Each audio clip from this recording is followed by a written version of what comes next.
saw, dude.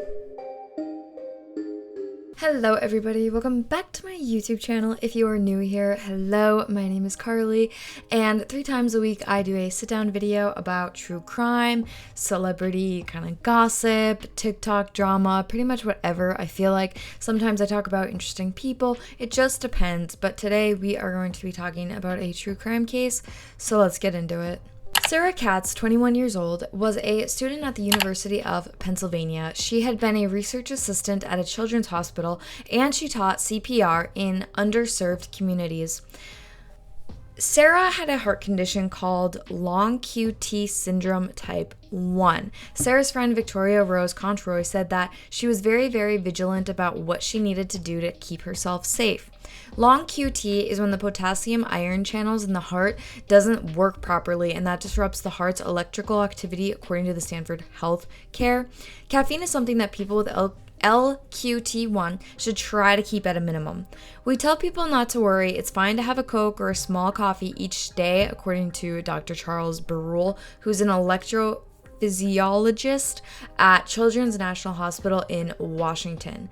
Emotional stress or physical exercise can trigger an abnormal heartbeat for people with LQT1.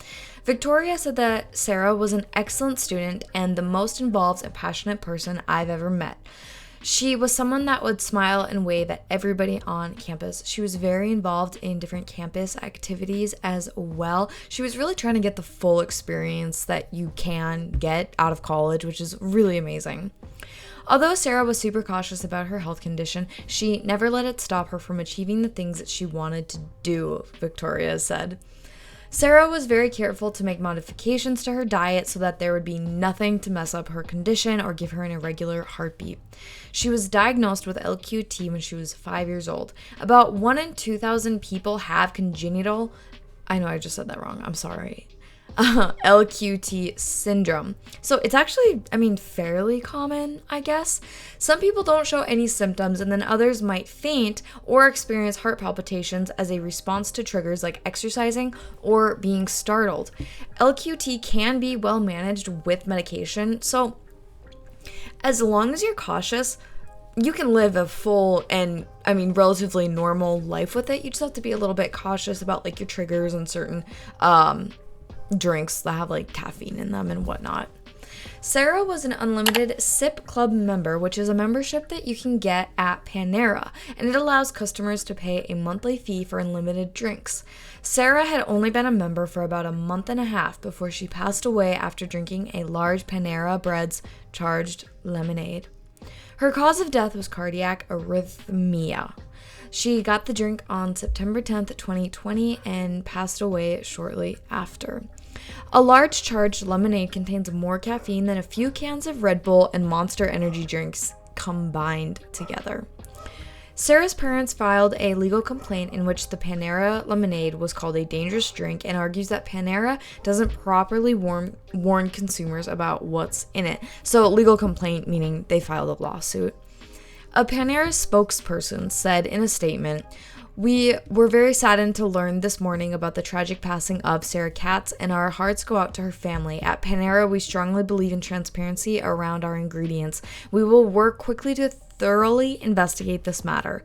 The charged lemonade was advertised as a plant-based and clean beverage that contains as much caffeine as Panera's dark roast coffee. However, the charged lemonade has actually 390 milligrams of caffeine, which is more than any size of coffee offered at Panera. It has, and I'm going to say this wrong too, guarana extract, which is a stimulant as well and is native to the Amazon basin as well as being very common in Brazil. So along with that's a stimulant, the guarana, you also have caffeine and sugar. So there's a lot of stimulants going on in this drink. I think everyone thinks lemonade is safe, and really this isn't lemonade at all. It's an energy drink that has lemon flavor, said Elizabeth Crawford, a partner at the Philadelphia-based law firm Klein and Spector PC. It should have an adequate warning. This is also the firm that is representing Sarah's family.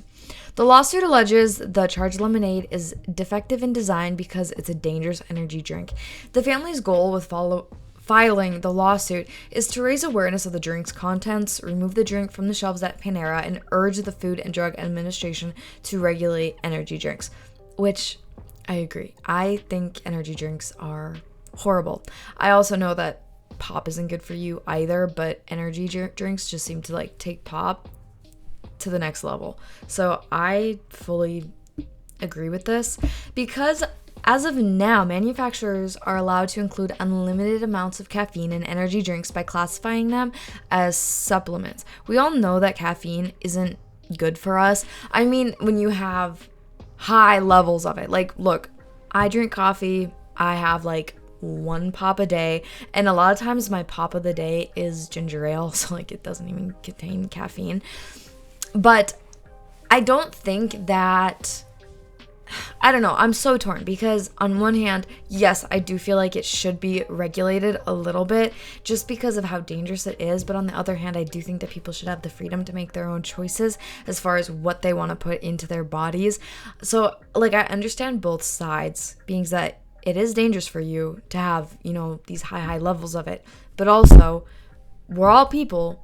We can make our own decisions. If we want to have as much caffeine as we can have, we should be able to make that choice.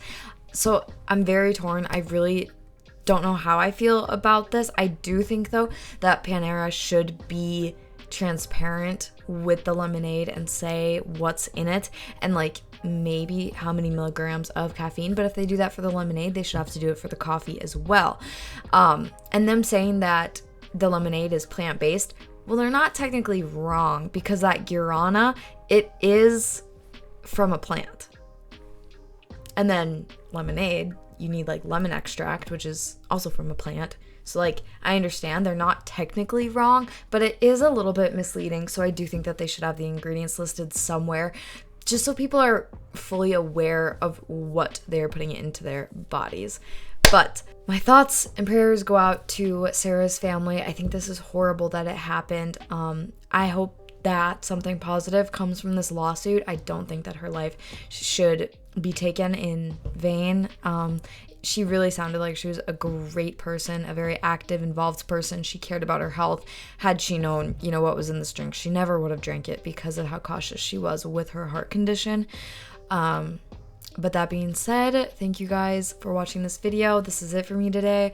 If you found this interesting, please be sure to hit the like button down below and don't forget to subscribe, but also comment down below, how do you feel? Do you think that caffeine should be something that's a little bit more regulated, or do you think that companies should just have to be more transparent about what's actually in their drinks and like how much caffeine is in the drink as well? I'm just curious to see what you guys think, but like I said, that's it for me. So I will be back on Monday with another video. Bye guys.